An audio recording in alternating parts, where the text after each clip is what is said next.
या हबीब अल्लाह, इस करम का करूँ शुक्र कैसे अदा जो करम मुझ पे मेरे नबी ने किया। मैं सजाता हूँ सरकार की महफिलें, रब ने मुझको हर गम से बरी कर दिया। सबका पहिरियां आयल हिते जेके असांजा सैयद सादात आहिनि, साहिबजादगान आहिनि, दरगाह साईं मोहम्मद जी शाह बादशाह जा ऐं जेके असांजा महिमान मौजूद जेके असांजा PS के 1 ते जेके कैंडिडेट आहिनि उहे पाकिस्तान पीपल्स पार्टी जो ज़िले सदर मोहतरम जनाब लियाकत अली लाशानी साहब ऐं असांजो साईं फ़कीर सईद साईं जेके ॿाहिरि खां आयल आहिनि उनखे मां सभिनीनि खे भलीकार चवां थो ऐं ख़ुशामदीद चवां थो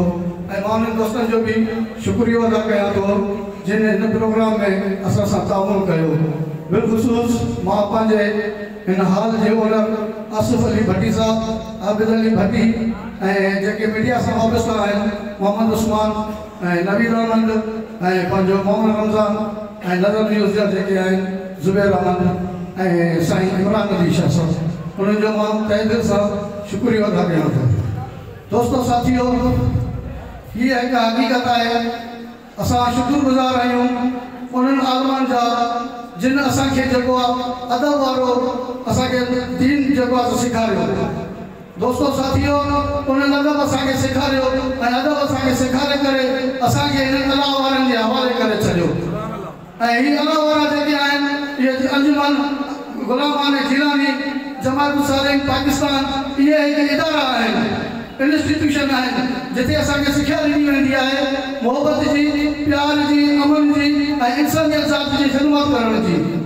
तो मां तमामु दोस्तनि खे चवंदुसि त असांजे हिन प्रोग्रामनि में शिरकत कंदा कयो। हीअ असांजो चौथो सालानो जेको जश्न मिलाद जो प्रोग्राम थी रहियो आहे, इनखे असांखे तव्हांखे सभिनीनि खे कामयाबु करिणो आहे ऐं इंशाअल्लाह अल्लाह जो फज़लो करण सां 3 शाबान ऐं 4 शाबान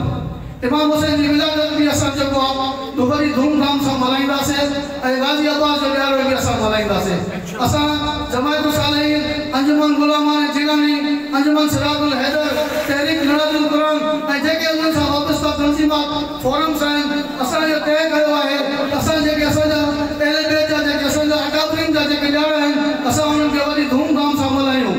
ऐं असां पंहिंजे सहाबाए कराम जो बि ॾियारा मल्हायूं।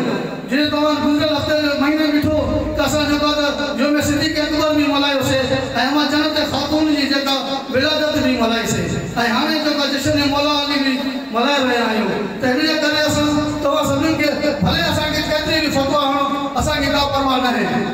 जेतिरी तव्हांखे फ़तवा हणणी आहे। असांजे हिननि माउक़नि असांखे मना कयो आहे सोशल मीडिया ते तव्हां पंहिंजो जेको आहे वक़्तु बर्बाद न कयो, तव्हां पंहिंजे कम सां कमु रखो, उहो पंहिंजे कम सां कमु रखनि। इन जे करे असां जेको असां हिन महफ़िलुनि में सजाए रहिया आहियूं ऐं इंशाअल्लाह असां ओतिरे ताईं महफ़िलूं सजाईंदा वेंदासीं जेतिरे ताईं हिन दम में साह आहे। ऐं इन जे करे असां तव्हां सभिनीनि खे दोस्तनि खे गुज़ारिश कंदासीं त महिरबानी करे असांजे हिननि प्रोग्रामनि में शिरकत कंदा कयो ऐं मां जेके असांजा मौजूदु महिमान आहिनि उन्हनि खे बि जेको आहे गुज़ारिश कंदुसि त उहे बि असांजे प्रोग्रामनि में शिरकत करनि ऐं उते ॾिसनि असांजो हिते केतिरो प्यार ऐं मोहबत आहे। तव्हां सभिनी दोस्तनि जी वॾी महिरबानी ऐं आख़िर में मां इहे लफ़्ज़ चई वरी जाइ वठुमि त जब तक फिक्र न थिए कोई पूछता न था, तुमने खरीद कर मुझे अनमोल कर दिया। महिरबानी। दोस्तों हींअर अदब केवड़ा साईं मुफ्ती मोहम्मद तैयब शाह की गुज़ारिश कंदुसि त दुआ जा हथ खणनि ताकी इहे असांजा जेके कैंडिडेट आहिनि